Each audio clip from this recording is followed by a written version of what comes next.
Sa inyo pong pagkakaalam bilang isang bank manager, ano po bang pinagkaiba ng covered transaction, suspicious transaction? Ang covered transaction po is automatic po yang inire-report sa AMLC. May system po ang Land Bank na ang mga transactions ng bangko na in excess of 500,000 ay automatic na naka-report.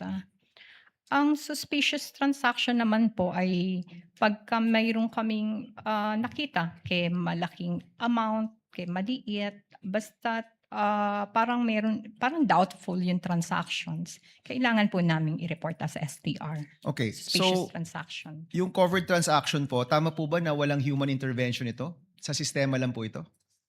The STR? Sa covered Covered transactions, may wala human po. intervention po ba ito? Wala pong human intervention, Okay. system po 'yan. Ano po ito? Papasok o palabas o encashment o basta kahit anong above 500,000? Yes, sir. Kahit na ano po above, in excess of 500 naka-report po siya. Okay, so we can safely assume that this transaction was covered. Well, you don't want to deduce that, no? Ayaw niyo pong sabihin. Yes.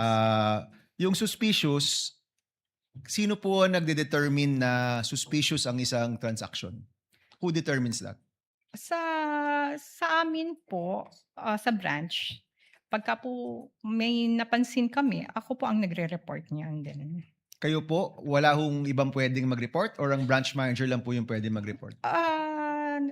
Ako kasi yung nagre-report, ako yung nagsa-sign ng report.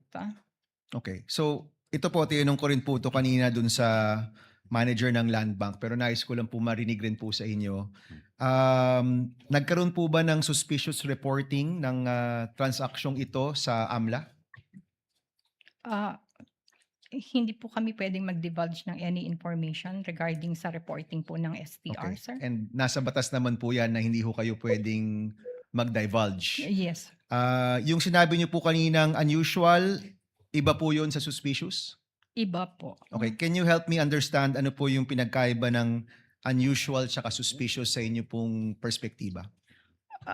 Unusual meaning kakaiba lang yung transaction pero not necessary suspicious. Okay. Yung suspicious po, tama po ba may eksaktong definisyon yan sa mga batas natin? Yung unusual po ay inyo lang pong pakiwari? Yes. Yes, sir. Okay. And kayo po bilang branch manager, ayaw niyo pong sabihin kung ni-report niyo po ito, pero sa inyo pong karanasan, lahat pong nakikita niyong hindi pangkaraniwan, nire-report niyo po ba sa AMLA? Not particularly this case, but in general? Hindi naman po. Hindi lahat ng mga unusual transaction ay nire-report namin as suspicious. Alright. Maraming salamat, Mr. Chan. Senator Judge Ejercito is recognized for his interjections. You may proceed, sir. When you're ready, you have 2 minutes. Yes, thank you, Mr. Presiding Judge. Just a clarification. Ma'am, kanina po nakikinig po ako, no? Ang nabanggit nyo, sabi nyo nga, na ilang beses sabi nyo, unusual po yung 37.5. Madalas, the transaction sa inyo pong branch ay nag-average yan 10 to 20 million. Tama ho ba? Ang aking pagkakarinig. Opo, mga nasa 10 million. So sa isang karaniwang araw, ano po yung sa inyo pong experience, ano daw po yung pinakamalaking halaga ng cash na inyo pong nailabas sa inyong sangay para po sa isang client, in this case ito pong ahensya na ang DepEd po? Ano po yung pinakamalaking amount? Ito na po ba yung pinakamalaki dahil sabi nyo kanina ay unusual? Pinakamalaki pong amount na nailabas nga po ay yung na-encash is yung 37.5. Ito na po. Opo. So ito yung nagsimula nung kailan po ito nagsimula yung ganitong withdrawals, yung ganitong kalaking amount? Anong pong February, sir?